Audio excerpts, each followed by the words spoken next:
नमस्कार फ्रेंड्स पुनः এটা নতুন বিশেষ ভিডিওলৈ মই পাঞ্জলপতি আপোনালোকৰ মাজত আহি উপস্থিত হৈছো আশা কৰিছো আপোনালোকে ভিডিওটো একেবাৰে শেষলৈকে চাব আৰু আপোনালোকে যিমান পাৰে এই ভিডিওটো আপোনালোকে শেয়াৰ কৰিব হয় फ्रेंड्स আহক তেনেহলে আজিৰ এই ভিডিওটো আৰম্ভ কৰো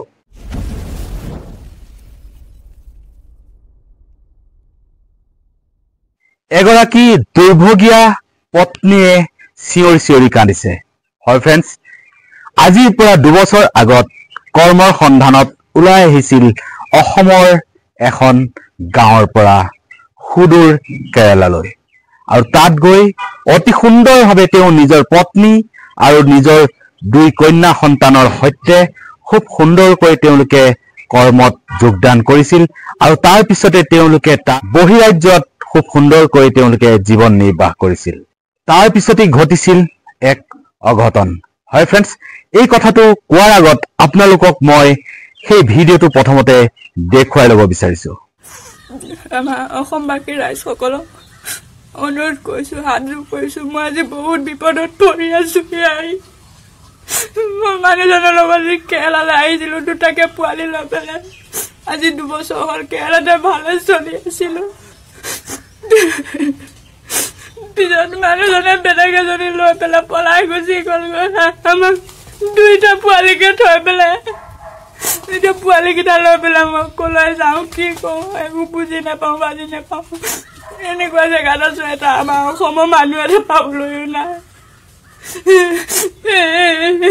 এতিয়া পুলিচে আমাক যাবলৈ নিদিয়াকৈ বান্ধি ৰাখিছে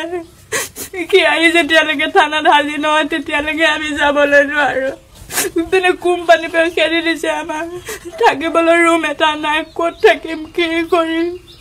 ইপিনে পুলিচে কৈছে কি নাহালৈকে তহঁতে যাবলৈ নোৱাৰিবি কেতিয়া আহিব কেতিয়া আমি যাম আমাক সহায় কৰক আমি বহুত বিপদত আছো যেনে তেনে সহায় কৰক মই চিনাকি এজন পিংকু নামৰ এজন দাদা ফেচবুকৰে চিনাকি তেওঁৰ লগতে যোগাযোগ কৰি পেলাই যিহেতু ভিডিঅ' বনাইছো ভিডিঅ' বনাই আপোনালোকে শ্বেয়াৰ কৰক ভালকে ক'বলৈও নাজানো তথাপিও যিখিনি কৈছো সেইকেইটাতে সহায় কৰক সহায় বিচাৰিছো কলৈ যাম আমি কি কৰিম যা ঠিক নাই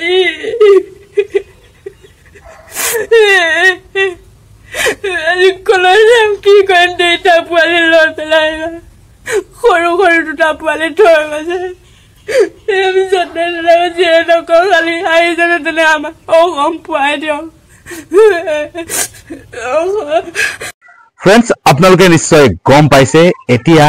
সেই ভূপেন্দাৰ সেই গানটো মনত পৰিছে মানুহে মানুহৰ বাবে যদিহে অকণনে ভাবিব কোনে নোকোৱা হয় फ्रेंड्स এই ভিডিওটো চোৱাৰ পিছত মই প্ৰথমতেই আপোনালোকক এটা অনুৰোধ কৰিম আপোনালোকে যাতে এই ভিডিওটো এবাৰ শ্বেয়াৰ কৰি দিয়ক আপোনালোকৰ বন্ধুবৰ্গৰ মাজত একেবাৰে বিপদত পৰিছে অসহায় অৱস্থাত এগৰাকী পত্নীয়ে আজি চিঞৰি কান্দিছে এগৰাকী অসমৰ মহিলা অতি নিৰ্দয়ভাৱে তেওঁ স্বামীয়ে তেওঁক এৰি থৈ গ'ল আপোনালোকে তেওঁৰ নিজৰ মন্তব্যত শুনিছে কান্দি কান্দি চিঞৰি তেওঁ এই ভিডিওটো বনাইছে যদিও তেওঁ ভিডিও বনোৱাৰ কোনো অভ্যাস নাই তথাপিও আজি তেওঁ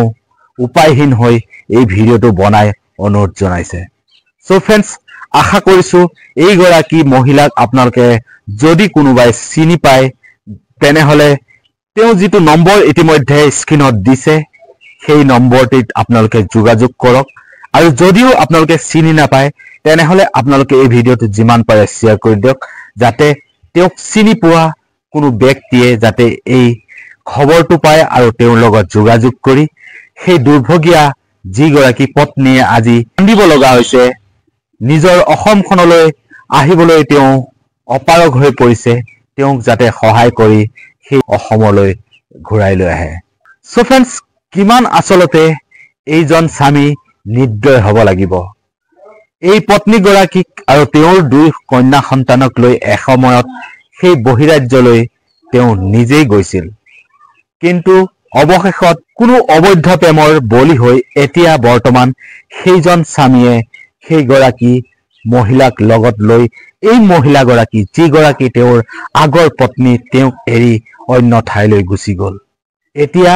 এই গৰাকী পত্নীয়ে চিঞৰি চিঞৰি কান্দিছে কাৰণ তেওঁৰ উপায় নাইকিয়া হৈ গৈছে তেওঁক পুলিচে আবদ্ধ কৰি ৰাখিছে আৰু যেতিয়ালৈকে তেওঁৰ নিজৰ স্বামী ঘূৰি নাহিব তেতিয়ালৈকে তেওঁক সেই ঠাইৰ পৰা আহিবলৈ নিদিয়ে আৰু ইতিমধ্যে সেই কোম্পানীৰ পৰাও তেওঁলোকক উলিয়াই দিছে বুলি এই দুৰ্ভগীয়া মহিলাগৰাকীয়ে কোৱা আপোনালোকে নিশ্চয় শুনিছে সো ফ্ৰেন্ডছ আমাৰ এই যেহেতু এগৰাকী অসমৰ মহিলা গতিকে সকলোৱে শ্বেয়াৰ কৰি দিয়ক এই ভিডিঅটো আৰু এটা লাইক কৰি দিয়ক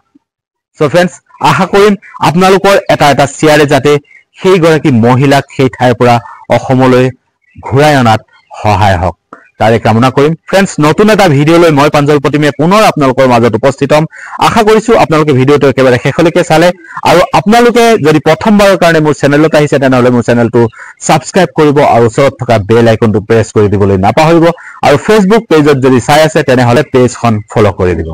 পুনৰ এনেকুৱা ধৰণৰ ভাইৰেল ভিডিঅ লৈ মই প্ৰাঞ্জল প্ৰতিম আপোনালোকৰ মাজত উপস্থিত হ'ম আজিলৈ আহিছো ধন্যবাদ জয় অসম জয় হিন্দ